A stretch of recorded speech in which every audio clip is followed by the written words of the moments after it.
Oh boy. Good evening, everybody, and welcome to Story Hour.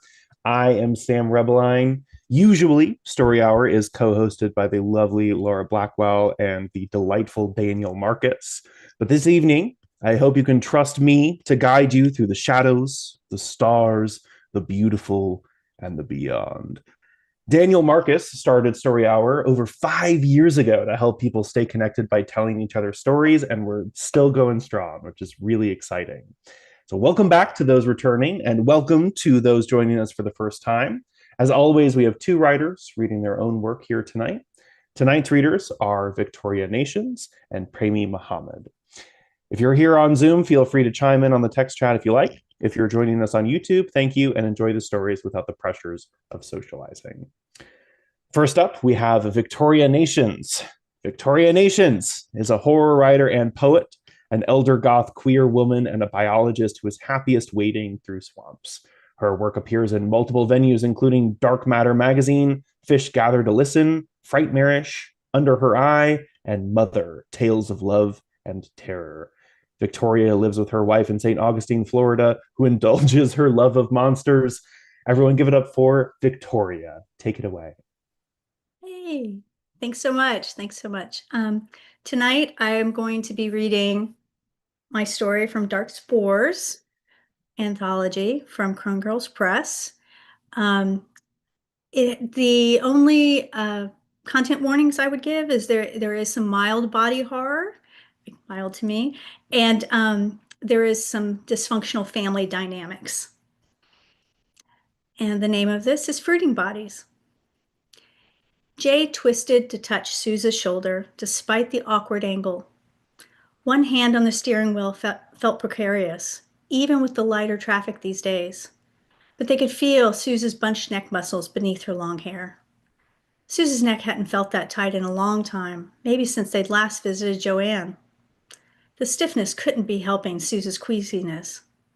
The throbbing stalk lying between them was a blessing, but from Suze's rigid posture, Jay knew it wasn't a good time to mention it out loud. Using a reverent word for the bulbous extra limb that sprouted from Suze's back felt silly, but Jay had thrown themselves into their mother-in-law's language before everything changed. The syrupy words had eventually lightened the outrage that boiled within Joanne whenever she was faced with the gangly, androgynous person her daughter had married. Jay refused to go back to the before times, when they had to tiptoe into family gatherings, hoping Joanne would ignore them tailing behind Suze. Of course, sneaking in would be impossible now that the flesh connector kept them tethered. There was no way to balance a casserole when they had already like two dogs tangling in each other's leashes. Joanne didn't spout off about her daughter's unholy union much these days, though. Jay had emailed Joanne until she emailed back, and Joanne kept things formal, and Jay responded in kind, sharing stories of house projects and recipes with nothing about the global upheaval from the past few months. Suze read Joanne's emails over Jay's shoulders, dictating an occasional stilted response, and reluctantly agreed that Jay was making headway.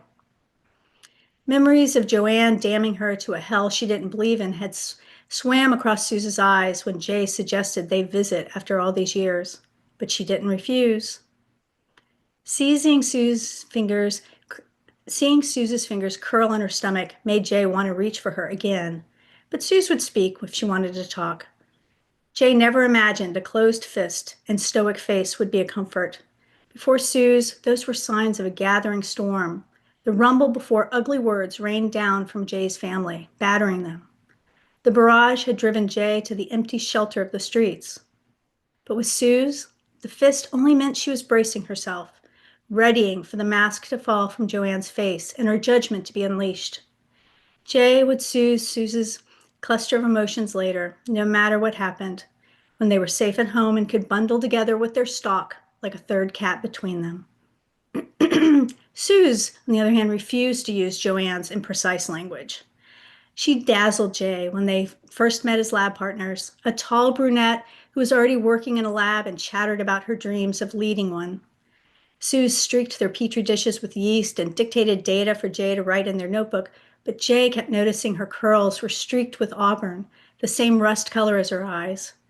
By the time they'd pooled their junior scientist and middle school teacher salaries on an apartment, Jay knew Suze's data collection was her way of fighting off chaos. Jay had watched Suze face the recent cataclysm the same way, focused on using scientific terms when the flesh connector sprouted. She tracked all the theories, determined to weigh each on its merits and keep a clear head. There was the alien cultivation theory, which said that humans were being farmed as food for extraterrestrial beings. This was the most dismal theory, and its proponents had no evidence except for a doomsayer perspective that humans had to resign themselves to their fates. And many people believed it was a judgment from God, their God, in most cases, but sometimes the believers claimed gods outside their belief system were targeting them. Suze rejected this theory because there was no way to measure if a mystical force had visited a final plague on the human race. Jay felt just as ambivalent, and they sent a little gratitude into the universe that Joanne hadn't mentioned it in her emails. Small gifts and all that. Jay's favorite was the puffball theory, saying it was an unidentified fungus-like organism that released spores that took hold in humans and sprouted from their bodies. The cellular structure of the membranous cords were human. By all means, science had to analyze them. But the spread pattern fit a puffball model so well that this was the most popular theory. Best of all, it didn't place the blame on a specific government or belief system, so anyone could adopt it without feeling responsible. Jay loved this theory, based strictly on the term puffball paradigm, and even Suze's solemnity cracked when Jay repeated it over and over and over until it sounded ridiculous. If the growths had only attacked parts of the population, it would have been easy for factions to fight about it, but that wasn't the case. Most people had a growth. Most people worldwide were attached to other people at this point, many of them suddenly, when stalks erupted from their body and another's and roped them together faster than they could get away. Folks isolated themselves, but the infestation only affected their minds, drawing them together as if chosen. People left work unannounced, got up from a dead sleep next to their spouses. They left their children in parks to walk and drive and even swim to connect with strangers. The neurological or possibly psychic links drove people to fly across the country or walk for miles until they found the person they were looking for. Offshoots of flesh reached out towards one another, grasping until the two connected. Families were broken in a moment, and people worried the world would rip them apart. Jay snuck another glance at Suze. Her shoulders were finally dropping, and her hand wasn't draped across her waist as if it was quieting her stomach. She brooded, turned towards the window because of the massive growth on her back, but she reached behind her to squeeze Jay's leg. A ghost of a smile made Jay grin back. When they snuggled under a fuzzy blanket to watch TV, their rope of flesh tucked between them, Jay felt like crying. It would have been so easy to lose Suze. They'd woken up in the middle of the night, jostled awake, thinking the connection growing between them was a cat walking across the bed. When they saw they had merged, a social media term they had co-opted, to describe this new family structures that were being created, they both had simply scooted closer and gone back to sleep. They were each connected to the person they'd pledged to love until they died. And now they could carry a cat between them, splayed out on the threaded membrane like it was a hammock. Sissy loved being carried that way. The big boy cat would be carried everywhere if they would let him, and he purred so deeply that their cord sounded like it was growling. Noodle was dubious, ignoring that anything had changed as long as it didn't affect her bird watching on the lanai. But the whole world was in disarray, and their family was still together. They were a weird unit that had to share the shower, learn to adjust bathroom habits, and alter their clothes to fit around their extra appendage, but they got to go through it together at least. Suze would wonder about the science, and Joanne could continue to be as judgmental as she wanted, but Jay knew how lucky they'd been. And their little family was growing. The thrumming stalk had sprouted a branch with a dangling bulb that swelled and retracted as if it held a beating heart. The doctor had confirmed their vascular systems were connected to it, and their combined blood pumped through it. Masses of cells were growing inside the sac, sometimes looking like a placenta and sometimes like small organs. The doctor warned that there was no information about what the bulb was doing except growing more complex. And if it were a fetus, the manner of birth was unknown. But Jay couldn't wait for the day when there was movement within it, something Suze couldn't see, but might be able to feel. Jay hoped they both could. Right now, the bulb hung rigid and high over Suze's back, but she joked she'd be dragging it around like a ball and chain before too long. Jay had already put a stroller together, waiting for the day that they could roll it around behind her, the swelling sack tucked in with blankets. It was a shared creation, a little fruiting body, something Jay had never imagined possible. Another word of Joanne's came to Jay as they tested the stroller, making sure it rolled smoothly behind Suze. Grace. Jay felt like they'd been chosen. Their love story, their family, had been given a shining star in the moonless night so many people were struggling through right now. Humanity was suffering, but it had been before the stalks emerged. Jay wondered if that was why humans had been so vulnerable. Random pressures had let some pathogens run wild back in the lab. Exhaustion, ennui, disconnection as shared ludicrous delusions. They all might have been early symptoms of an infection that humans didn't understand and tipped into a global epidemic by climate change. Salt water moving into previously fresh aquifers, lead settling sprayed out from old pipes in the cities. Humans had started flaking out before their loved ones, before they forged random physical connections with strangers. And just maybe that was the end result of a pathology that had been developing for decades. Or maybe it was aliens. No one's surprised that people tried to disentangle themselves. People fought with their partner's new tether as if an emotional breakup would sever their physical connection. Parents hunted down the people who stolen their children away with new umbilical cords annealed between them and families they had never met before. Cutting the fleshy connection sent both hosts into shock, no matter how quickly the wounds closed, and death inevitably followed. Freezing, banding, cauterization caused the same response. People across the globe knelt in the blood of cords they'd tried to chop through only to have their loved ones die, reaching for the stranger that they had been split from. Somewhere between the aliens and the religious theories were the folks who saw the merging as a path to unity among people, despite the paralyzing terror it created. Stalks sprouted from bodies with no warning, weird and horrifyingly ugly, splitting their midsections and searching for flesh stalk partners. The pairs bonded instantly, and the tissues merged into smooth, blameless flesh. Some people traveled until they found multiple people, and bonds burst from them to connect into thruples and constellations. The fleshy connections created an intimacy many hadn't thought possible. Despite the pain of merging and the upheaval in their lives and their jobs, it was impossible to ignore how the bonded were thriving. Smitten lovebirds looking fruitlessly for someone or something to thank. Violence arose from previous companions attacking the newly bonded, but never from the bonded people.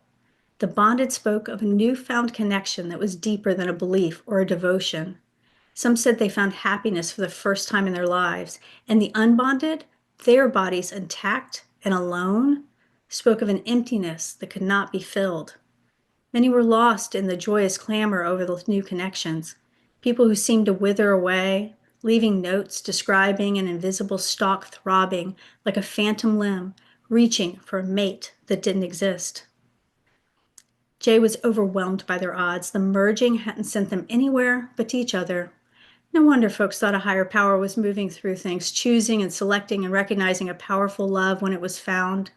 Suze teased Jay about being sappy, of crying about beauty when it was just their progeny pumping hormones into their fused systems. But Suze had Jay tuck their little nubbin in between them each night, and she sang to it because she couldn't hold it in her arms. It was precious, that mysterious fruit between them. They could hear it in their strengthening heartbeat, feel it in the toughness of its protective sac. It was fall when Jay finally asked if the two of them could visit Joanne. The close of the year was already looking odd for everyone, with people blended together in totally different ways and folks living in parts of the country that were new to them. Familial traditions of gathering to worship or eating together were being made anew, with each generation pair bonded to different people and children scattered to new families and sharing their rituals. Collectively, people were choosing to stay in place and figure it out next year. Jay laid out the data for Suze. Commercial travel was practically impossible. and driving might be more difficult next year. The little one might emerge before then, and Sue's would be even more limited if it didn't. They were already working from home, tethers making it impossible for the schools and the lab to work as they had in the past. And then Jay kept quiet, not wanting to share that she wanted to show Joanne their growing fruit. Happy news hadn't kept Joanne from damning them in the past, and its preternatural nature could startle her into turning ugly. But Suze and Jay shared a bond that was stronger than ever, no matter what Joanne had forewarned. And though it was weird and uncertain, Jay wanted Joanne to see something even more beautiful was growing between them now, when connections were more important than ever. Suze listened to everything Jay said, and everything Jay didn't say. Gathering data was her way of finding order in chaos, just as Jay's way was to relinquish control and adapt to the unimaginable. Suze calculated the size of the group so Jay could buy a baby sling to help carry, and she agreed to visit Joanne. And that night, Suze told Jay that they were both gathering data in their own ways, reaching out for connections that might still be there, waiting for him. Joanne greeted them at the door as formally as ever, looking them over before stepping back to let them inside. It was even harder to squeeze by her now that they were roped together. Suze twisted to keep their stalk turned away, but it had become a bulbous bob jutting from her back, and there was no way Joanne could miss it. Both mother and daughter walked stiffly into the living room, and Joanne still did not comment, just sniffed to make it clear that she had seen it, her eyes darting between them. Jay pushed the door closed, wearing the practice mask that she used in Joanne's home. Nothing was happening in a way that Jay thought that they could jump in and announce happy news. Letting others stew until they spoke first was one of Joanne's power moves and something guaranteed to push Suze into a regressive state of stress. And Jay had to become the peacemaker. The whole world was transforming, but Joanne was just the same. Just as Joanne's body was just the same. Her t-shirt and shorts hung limp, and there was no connection stalk protruding from her back or side. There were no strangers in the house merged onto her. Suze and Jay both gawked. Somehow, in the months of superficial emails where they had avoided talking about their stalk, they'd never imagined Joanne wouldn't be untethered. Jay felt their stomach clench, as if the hormones had made them both woozy in the morning were kicking in. Joanne, still alone, still disconnected after all this. Tears threatened, another symptom of the hormones, but Jay's heart broke for Joanne just the same. Jay set the casserole on the kitchen counter, Suze following along in the easy way they developed since they merged. She let Jay move things around and stow the bag, only pulling Jay when Jay stopped to lean against the counter together.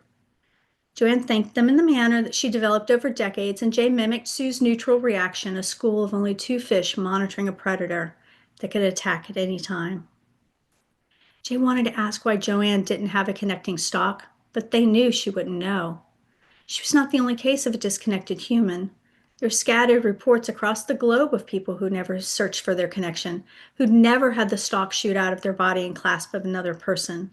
Joanne wasn't alone in her experience, but the implications were awful.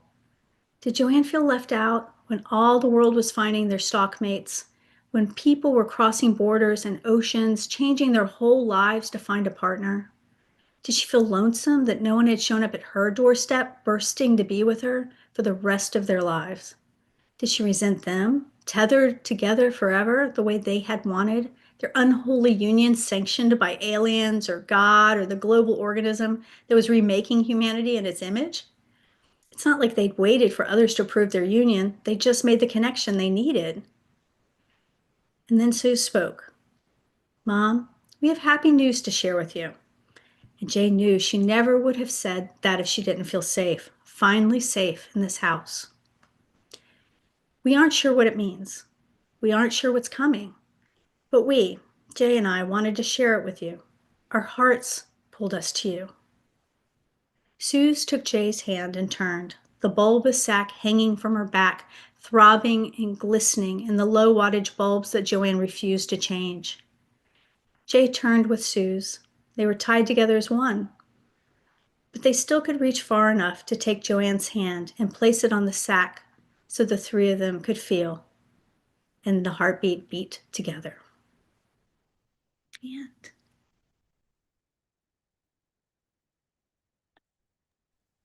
Hey, wow, that was so great. That was so much fun, Victoria. Our Thank you. Zoom chat was blowing up with comments about the fungus and the stocks and stock mates. It's sweet. Yeah. Um, and that is a great anthology too. There are a lot of great names and a lot of very differently flavored stories in that anthology. So definitely check it out, everyone. What is the name of the anthology? So it's Dark Spores. Dark Spores. Yes, Okay. Stories We Tell After Midnight, Volume 4, and it's fumble horror, but like you said, it's actually it's a very heartwarming and it's a great range of stories. So it's not just Mhm. spooky, creepy fungus. It really they got to the heart of things a lot. So and Yeah. there's some fun stories in there too. Yeah, I was at a different reading. I heard Teal James Glenn read his story, and it's a very Mhm. different vibe and also very fun. Um, so anyway, thank you so much for sharing that. That was Thanks so great. much. We like to take a breath on story hour just to digest the first story and transition into the next one.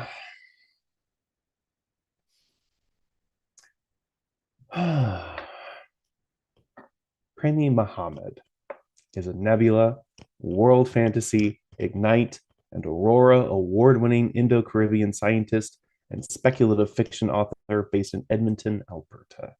She has been a finalist for the Hugo, Locus, British Fantasy, British Science Fiction, and Crawford Awards. And in 2024, she was the Edmonton Public Library Writer in Residence.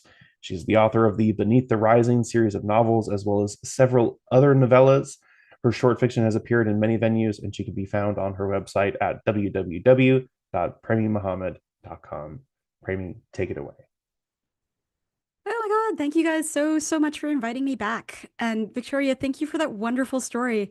I guess I was a little like tensed up waiting for something to go horribly wrong, but you're right. That was sweet and hopeful and all about community and connection, which I loved. Thank you. Um, my cat is having a shower on the recording, so I hope everybody enjoys that. Anyways, this story is called The Honeymakers, and content notes for insects, bees, child endangerment, and child elopement. The bees are acting up today, said Cole's mother Agnes as she knelt to cut the last of the spring rhubarb from the kitchen garden. You stay in the front, away from the hives. Cole nodded, barely listening. Yes, Mama, she said after a minute, but her mother wasn't listening either. It was the longest day, the shortest night of the year, and there was an itch to the air, as if one of those tremendous summer thunderstorms was due, even though the sky was clear. Everyone wanted to crawl right out of their skin, and the household had emptied into the garden from the sheer nervous irritation of other people. As soon as her mother lowered her sun-hatted head, Cole went around to the back of the house, where the hives hummed and chanted under the shade of the oak tree. Never leave hives in the direct sun, her father always said. The bees will overheat and die. Bees need shade. They had been the only honeymakers in the county for generations, watching with curiosity as other families with bigger and better hives, their expensive bees purchased in the mail or brought back at great expense from overseas, failed. We are the only ones who can leave our hives so close to the woods and have nothing touch them, her father always added. They who live in the woods have always protected them, and they will come to no harm. Cole was 11, and more or less knew that this was a story made up for her and her sister, but she always played along. She'd been hearing it her whole life and was not ready to dismiss it just yet. The bees did seem upset about something. They were zipping around in short, sharp flights, not their usual lazy loops, and the flower garden, in full extravagant bloom, was empty of their little bright bodies. Hello, Cole said. I know you know me. What's the matter today? As she came closer, she saw a blob of honeycomb where it did not belong, a luxuriously glistening clump on the side of the hive instead of in the combs, strangely lobed and pointed. Cole watched as if from a distance, as her hand, summer golden, etched from raspberry canes, reached out, scraped loose a few hexagonal cells, and caught the thick honey that oozed out, bringing it to her open mouth. The bees all stopped, some even seeming to hover midair as she swallowed, thousands of eyes turning to her with what could only be described as shock. And then they descended. Will she remember? Agnes asked Dr. Andra as they stood over the hospital bed where Cole had lain in a coma for most of a month. What happened, I mean? It's hard to say, Dr. Andra said. We know so little about how memory works, and Columbine's been very heavily sedated. Agnes wished she had also been offered some sedation. Valium, perhaps, like her friends had been suggesting. It would have helped with the nightmares, at least. Every night she woke up gasping, fists tight in the coverlet, choking on her own screams, just as she had found Cole choking on the bees that had covered her. There had been so many that she had almost suffocated. Blasted with the garden hose, the few surviving bees stumbled away, revealing the girl's small body seizing in the grass, the skin as evenly speckled with stings as if she had been sprinkled with black pepper. The hives were silent now, most of the bees dead in their assault. Finally released, Cole was shut up in her bedroom to finish recovering, the blinds pulled in a concession to the vitamin D that Dr. Andra insisted her young bones still needed. Her friends came by in solemn troops, leaving get-well cards and packs of scratch-and-sniff stickers on her nightside table, sometimes bringing slush puppies or sweets from the village shop. Are you terribly afraid of bees now? Her best friend Erin asked one day as they sat coloring near the window. Cole looked up, where a plump bumblebee waited on the far side of the sill, forelimbs up on the glass like a furry cat sitting on its hind legs to beg for a treat. No, Cole said. I thought I might be, but I'm not. She did not mention that bees were at the window every day, at least one, often two or three, never in as much as she could distinguish the honeybees in particular, the same one twice. Me neither, said Erin. I thought I might be, but you're not.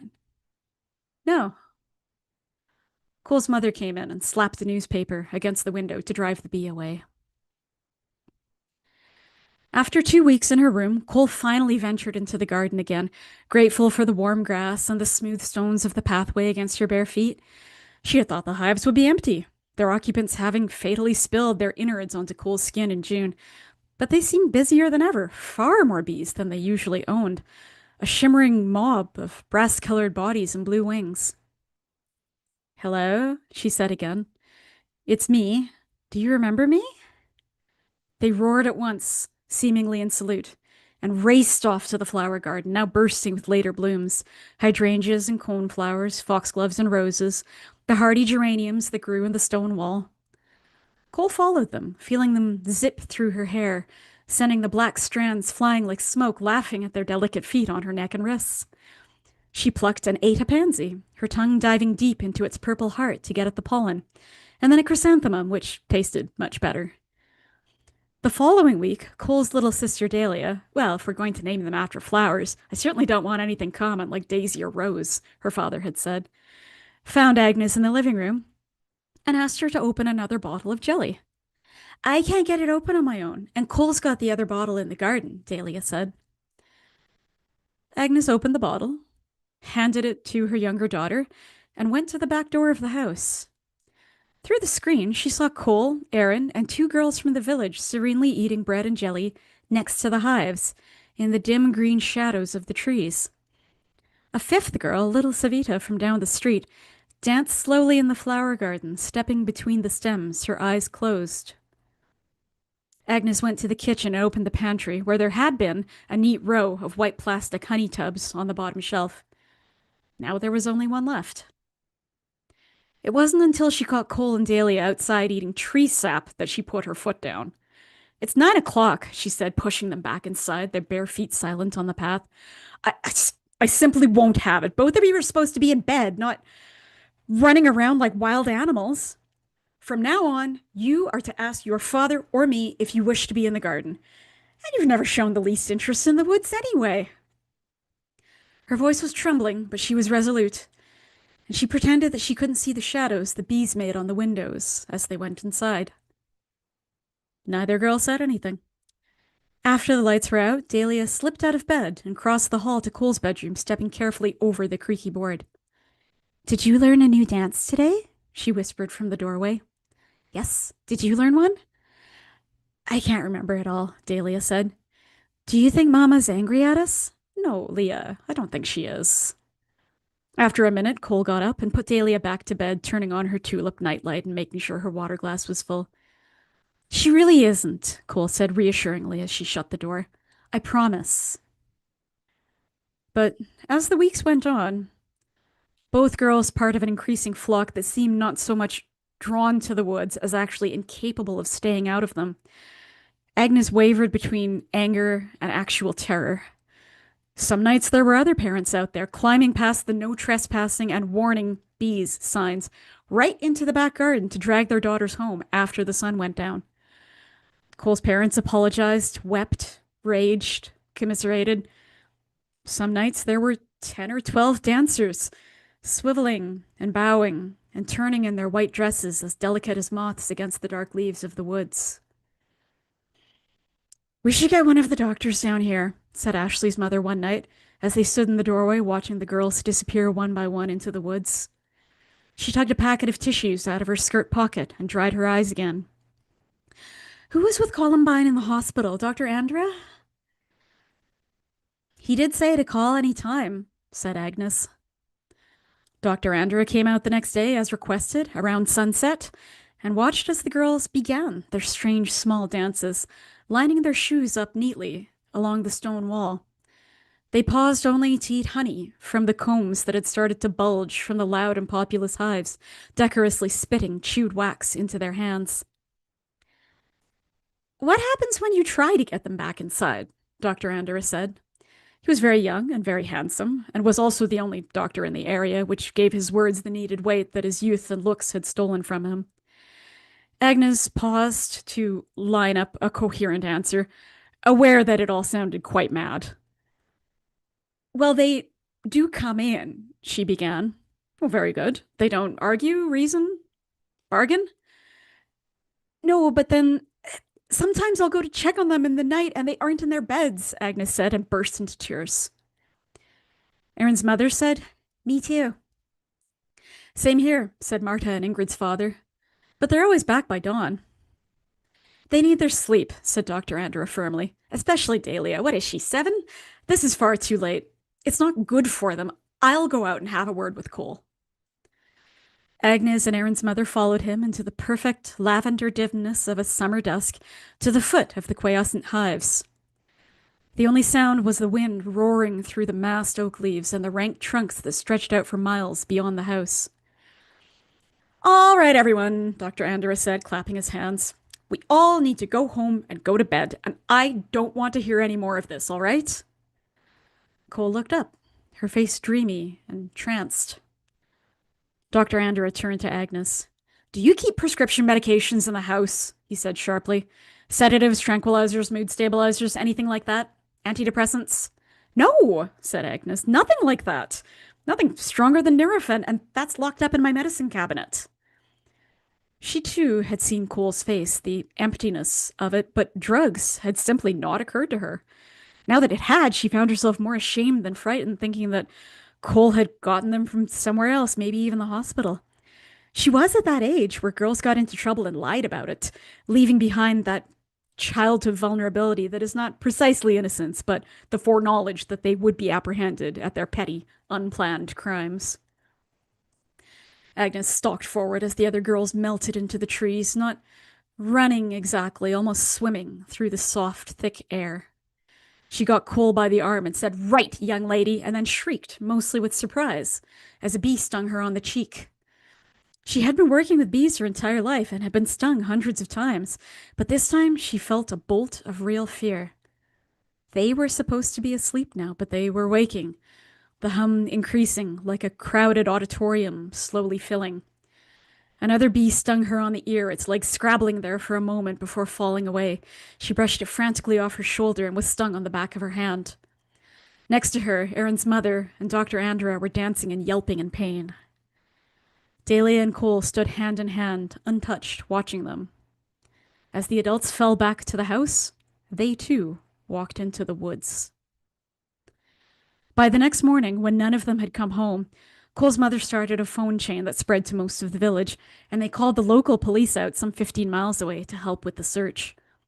There was no explaining it as an abduction, but in the weight of dozens of parents insisting that their daughters had all run away on the same night, it was clearly a police matter nonetheless. The police followed protocol by searching all the houses and large structures in the village first, despite numerous pleas to start in the woods where everyone had seen the girls go. Warehouses and sheds were thoroughly examined. The church was thrown open and ransacked. It was almost dusk again by the time they headed to the woods with the dogs, who, though amply supplied with pajamas and hats to sniff, appeared to have not picked up a trail. They cowered next to their handlers, not baying even at strands of hair caught on brambles or cloth ripped on twigs. The leaf litter on the narrow trails seemed to absorb the sounds of both paws and feet, to deaden the desperate cries of parents, the pretty names of girls falling plangently in the gloom. Marie, Erin, Dahlia, Zoe, Columbine, Marta. Finally, Erin's teenage brother heard the humming, and they ran after him for over a mile through the darkening woods, sliding and wrenching ankles even with the powerful police flashlights.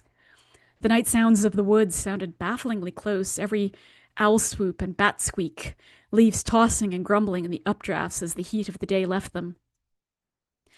In a clearing not more than a few dozen yards across stood the missing girls, many in their nightclothes or light summer dresses, like so many small, luminous petals under a nearly full moon. The search party halted behind the trees and stared, not quite daring to step onto the grass, inexplicably short and cropped, studded with clover. Around the girls, in a great dark vortex, whirled thousands, maybe millions of bees.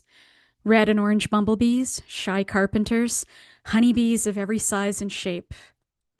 They flew so thickly that no one could see what lay on the far side of the clearing.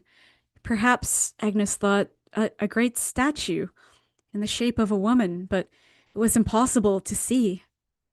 But there was Cole herself, her dark hair buffeted in the wind of countless tiny wings, part of the circle of girls, hands out in front of her, as if sleepwalking. Cole! Agnes blurted, rushing into the clearing, feeling the small bodies bat against her face, a sting here and there, not a concerted attack. As if it were a sign of safety, everyone else ran for their child, some sobbing with relief. Cole turned slowly, not breaking the circle.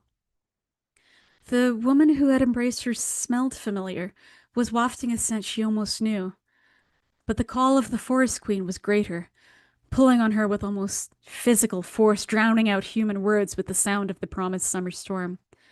The woman tugged on her, using one hand to guard her face, and still the storm of bees roared and swarmed. No, Cole whispered. They who live in the woods have the magic of protection, and no harm shall come to them. Pleading in the gathering darkness, Agnes fell behind as her daughters walked across the clearing towards the half-visible giant. Cole's last words were to her sister. We go to begin a new hive.